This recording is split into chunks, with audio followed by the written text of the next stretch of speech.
Kristo kuzwa abavandimwe kuri wa gatandatu makumyabiri na gatandatu z'ukwezi kwa karindwi duhimbaza umunsi mukuru w'abasekuru sekuru na nyirakuru ba Yezu Kristo. Umunsi mukuru wa mutagatifu Yowakimu na mutagatifu Ana, ababyeyi ba Bikira Mariya. Aba batagatifu bombi amazina yabo ntimuri bayasangiye muri Bibiliya, cyane cyane ko Bibiliya itandikiwe utumaramatsiko. Ariko murabyumva namwe ko Bikira Mariya atari ikimanuka, ntabwo yamanutse mu ijuru ngo yihombore hasi gutyo cyangwa ntabyarwe. Yabyawe rero na Yowakimu na Ana. Yowakimu mu mu ki mu ki mu ki mu rurimi rw'igihebureyi wavuga uti harimo Yowakimu, nyine murumva harimo Yehova, harimo Yowakimu, ni ukuvuga ngo Imana irategereza cyangwa se Imana irahagurutsa. Imana Yowakimu, Yehowakimu, Imana irahagurutsa, Imana iratanga. Imana iratanga mu by'ukuri ni ukutubwira ngo mu bakurambere nyine ba Yezu Kristo harimo ikintu cyo gutegereza ariko no kwemera ko Imana nyine itanga, cyane cyane iyo wayisabye ubishyize ku mutima. Ana rero ni ijambo ryoroshye cyane kumva, kuko Ana murumva ko harimo n'ibintu bya Yohana, bikaba bisobanura mu by'ukuri ingabire, ubuntu, nk'ibyo ngibyo. Abakurambere rero wahita wumva rwose nk'ayo mazina yombi, Ana na Yowakimu, ugahita uyahuza, ugahita bikujyana ahantu ho gukumvisha uburyo Imana irahagurutse. Imana nubwo izi gutegereza iranatanga, ariko noneho Imana ikagira impuhwe cyane cyane kurusha uko wenda batekereza ko yakoresha ibyiza twebwe ubwacu twakoze cyangwa se ibyo twakoze, ibyo bikomeye twaba twaratunganije. Birumvikana rero ko mu mavanjiri uko ari ane dufite, ntabwo aya mazina ya Yowakimu na Ana tuzayasangamo, ariko maze kubibabwira nyine hari ahandi tuyasanga nabo, kandi mu bitabo byanditswe rwose mu binyejana bya mbere by'ubukristo. Uvuga ngo nk'iyitwa ivanjiri ya Yakobo itemewe mu bitabo bitagatifu na kiliziya icyo gihe, yanditswe mu gice cya mbere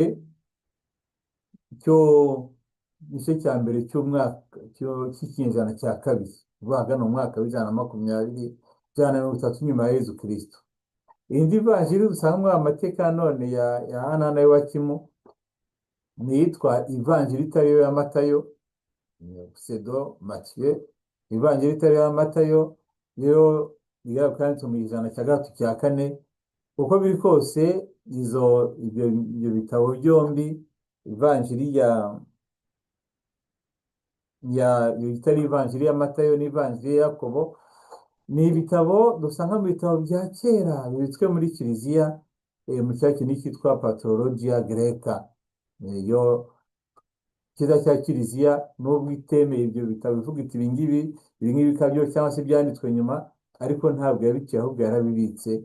Wajya kureba ugasanga ahubwo mu byinshi mu bijyana n'ubukristo twibuka, hari aho usanga harimo ibikomotse muri byo, buriya amavanjiri yasubiye ku ruhande, ugasanga ariyo yagiye agira icyo bita devotion populaire. Kubona ari ikintu wenda nk'abaturage bikundira cyane, kubera ko bari inkuru zoroshye kumva kandi zifite inkomoko iriyo, wenda bagiye bagura bongeramo utundi, ariko mu by'ukuri inkomoko ukabona ko ariyo ho. Navuga ko muzabisanga mu bitabo byo muri Bibiliya, ariko iyo usomye ibyo bimaze kubabwira, usanga amateka ya Yowakimu na Ana asa nkaho bagiye bayagura bagenda imisezerano bya kera, cyane cyane nk'amateka ya Samweli nayo wakomotse nyine ku babyeyi batari barabyaye vuba, haba harimo uwitwa Ana nyine, cyangwa ugasanga harimo ikintu cyo kugenda bagaragaza ko hari nk'ibitangaza cyane birenze kuruta ibidasanzwe. Ni ukuvuga ngo rero ni urwo ruhererekane cyangwa ibyo bintu bimeze nk'ibikabyo byagiye bituma nyine mu abakurambere bakizi bavuga ati ibi ngibi nubwo ibyo bavuga byaba ari byo, ariko ntabwo eh, dushobora kubibara mu bitabo bitagatifu. Bimwe no mu bintu bavuga bisa nk'ibitangaje ni ukuvuga uburyo aho bahuriye bombi Yowakimu na Ana i Yeruzalemu, hafi y'ingoro y'Imana, noneho uburyo batangiye kubana ntibabyare, igihe kikagera Yowakimu akivumbura akigira mu butayu, marayika akamugarura, noneho akamubwira ati igihe kigeze kugira ngo mubyare umwana. Noneho asubira iwe rero ahura n'umugore we Ana, basama umwana mu zabukuru, bamubyaramo nyine Bikira Mariya. Kubera ko yasanywe mu zabukuru cyane, noneho akaba ariwe wavutse nyine atasabanywe icyaha, kubera ko Imana yateguraga uzayibyarira umwana ari we Yezu Kristo. Izi nkuru rero zagiye zigira ingufu cyane mu buyoboke bw'abakristo, mu buyoboke bw'abakristo, ariko ntabwo byabaga bishingiye cyane cyane ku ibyo bitekerezo gusa, ahubwo tuza gusanga hari n'ahantu batwereka ayo mateka ahubwo noneho, kuko guhera mu kinyejana mu myaka ya 500 hari ahantu hatashywe ingoro yitiriwe iya Bikira Mariya, nako yitiriwe iya Mutagatifu Ana.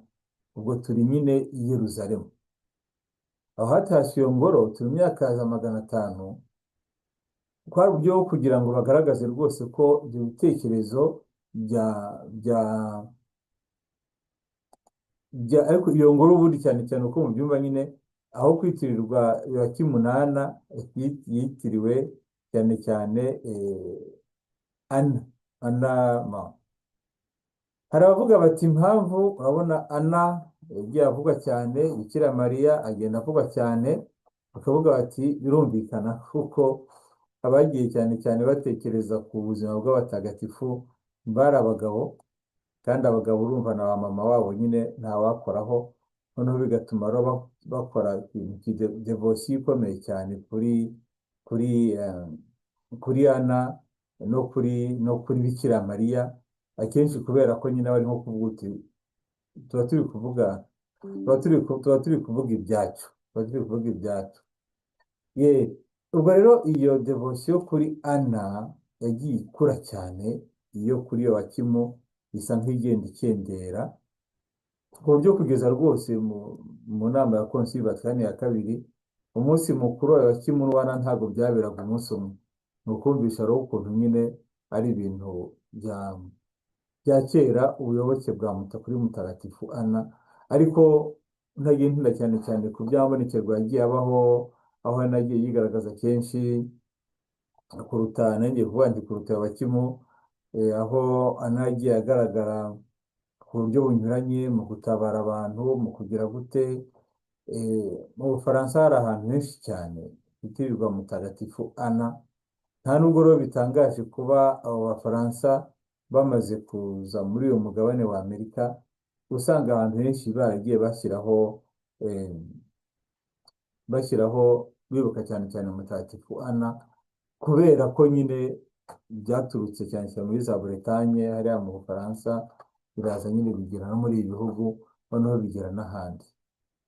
Navuga mutese ku cyo noneho duhimbaza Mutagatifu Ana na Yowakimu ku 26 z'ukwezi kwa karindwi. Impamvu niyo bamaze kunyeraho mu kanya nyine, ni uko mu 550 hari Constantinople niho batashye ingoro ya Mutagatifu Ana ku itariki nka none mu kwezi kwa karindwi. Noneho uwo munsi rero utangiye kujya wibuka nk'umunsi mukuru ukomeye cyane, mutagatifu ana nyine uwo nguwo nyine wa ariko bikaba bishingiye ko bavuga ko aho ngaho ariho hakunze kubikwa ibisigazwa bye rolike ze, ku buryo rero byabaye impamvu yo guhimbaza uwo munsi mukuru guhera muri za 550. Birumvikana uko hagendaga havuka impaka ku mahame ya Bikira Mariya, ku mahame yerekeye Bikira Mariya, barushagaho gucengera cyane cyane n'iyo nkomoko ye nyine. Ubwo kuvuga Bikira Mariya bahita bavugana mutagatifu Ana, kagenda bizamukana ndetse ku buryo mu kinyejana cya 16 n'uwo bwose niyo baze kuvuga mu kanya, n'uwo bwose ahari abaporoso n'abaki bagiye basa nk'abashyira ku ruhande ibintu byose by'ubuyoboke, nyamara aho ubukristo bwagiye bukura ahandi, ubu ni muri Afurika, muri Amerika y'Amajyepfo, Amerika y'Amajyaruguru, ahubwo wasigaye usanga ko mutagatifu Ana yagiye agira ubuyoboke bwinshi cyane uko umaze kubivuga, Yowakimu asa nk'uwibagiranye. Noneho ariko reka tuvuge tuti ese nk'uno munsi guhimbaza mutagatifu Ana bitumariye iki, bitubwiye iki? Njyewe nawe ni iki bitwongera ku buzima bwacu nk'abakristo?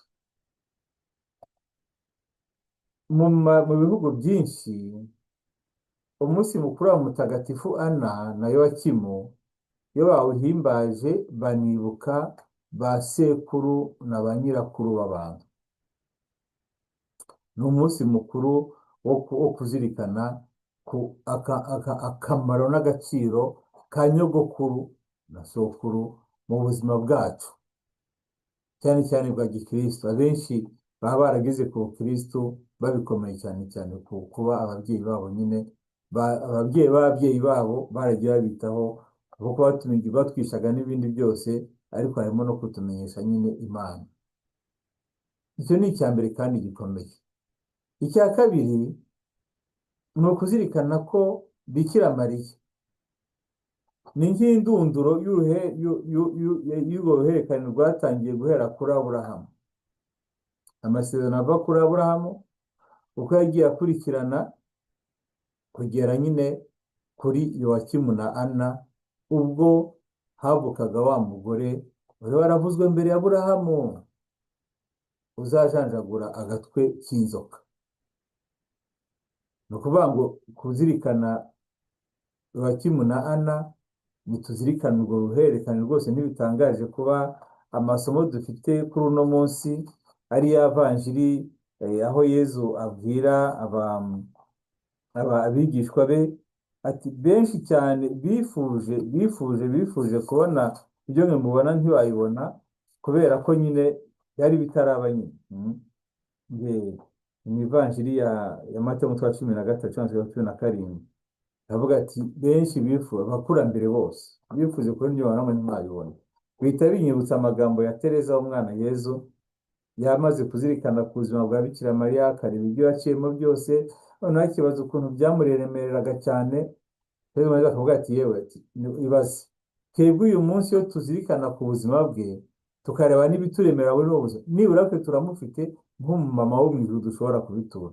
Ati bazi ko ataranafite mama wo mu ijuru ashobora kubitura. Nibyo koko twebwe turahirwa, kuko benshi bifuje kuvuga nk'ibi turi kuvuga, kumva nk'ibi turi kumva, kubona nk'ibyo twabonye ntibayibone, cyangwa se kugira urwo ruhererekane rutugezaho aya mateka meza ntibayibone. Kubera iki? Kubera nyine byari bitaraba, cyangwa se birinze kubimenya. Ko nk'aba bandi bavuga bati Bibiliya yonyine batagira uruhererekane rw'ukwemera, bazamenya bate si iby'abakurambere? Bizagutangaza kubona ahantu igiporoso cyiganje cyane aribo bata n'ukwemera vuba. Impamvu nta yindi, ni uko nko kwemera kuri ku musenyi cyangwa umuriro w'amashara, ubwo urumana ugahita ugenda. Ariko ahandi bafite uruhererekane bavuga ati ntabwo ushobora kwibagirwa inkomoko yawe. Iyo ni impamvu ya kabiri, kuzirikana. Iyo tuzirikana ibyo byose ugiye gukuti ibyo Bikira Mariya ariho mu gasongero kuri urwo ruhererekane bagiye rukurikirana, noneho muri we hakaba hatangiye ibihe bishya n'ubuzima bushya. Impamvu ya gatatu rero ni uko iyo tuzirikana abakurambere abasekuru ba Yezu n'ababyeyi ba Bikira Mariya, natwe tuba turi kumva uruhare bafite mu buzima bwacu umurongo w'ukwemera. Ukwemera kwabo bakomeje bakakugeza kuri Yezu Kristo, ni nawe kwatumaga Yezu nawe mu myaka yose yakuze yakuriye muri uwo muco nyine wa Kiyahudi. Iyo nakoze batisimu z'abana, nkunda guhamagara ba nyirakuru na ba sekuru, babwira nti ba nyirakuru na ba sekuru ni b'abana nibaze hano, cyangwa buri mwana nibaze bakaza aho ngaho, mugende mucane urumuri rw'itara rya Pasika, ntagacana urumuri, noneho mukore nk'uruziga ku buryo buri wese afata kuri rwa rumuri, guhera kuri abo basekuru, abana babo n'ubwo bwana buto buri kubatizwa. Nkabwira nti rero iki ni ukwemera. Ukwemera ni uruhererekane, uko ba sokuru banyu bakiriye urumuri bakakubagezaho mwabyeyi mwe, namwe ubwo murugejeje ku bana banyu. Nicyo ngicyo rero kumva ngo muri iyo nzira y'ukwemera dufite natwe aho tubikomora, ntabwo ari ibintu twihimbiye, ahubwo ni urwo rugendo rukomeye. Icya kane rero, icya kane ni ukuzirikana, ni ikijyana no kwizera. Abo bakurambere biziraga ibyo batari babona, bakaba batigeze ko bizaba, bakarinda bapfa batabibonye.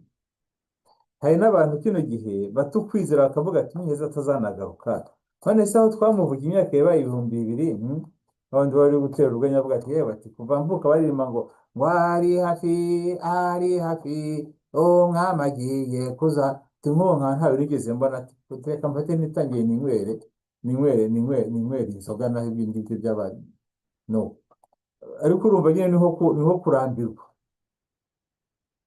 Abantu bameze batekereza ku bakurambere, uzirikana ukuntu bari bafite ukwizera ko n'ejo bundi hazaba heza kurushaho. Noneho nawe kugira ngo ube gutoya uyu munsi bimeze bityo, ko ejo bizaba byiza kurushaho. Noneho icya nyuma rero, abo bakurambere bacu baradusabira. Tuzirikane nyine aho ngaho twakomoyeho ukwemera, barandikira biri n'ibitubwira ku mutwe wa 13, kuzirikana ngo baduhaye ukwemera bigatuma tuvuga tuti wawo, ntabwo turi twenyine, hari benshi badusabira, batubanjirije muri buno buzima, bageze mu bundi buzima, kandi ntawe ushobora gutandukanya umwana n'umubyeyi, kereka nyine yagiye mu muriro aho ngaho birumvikana.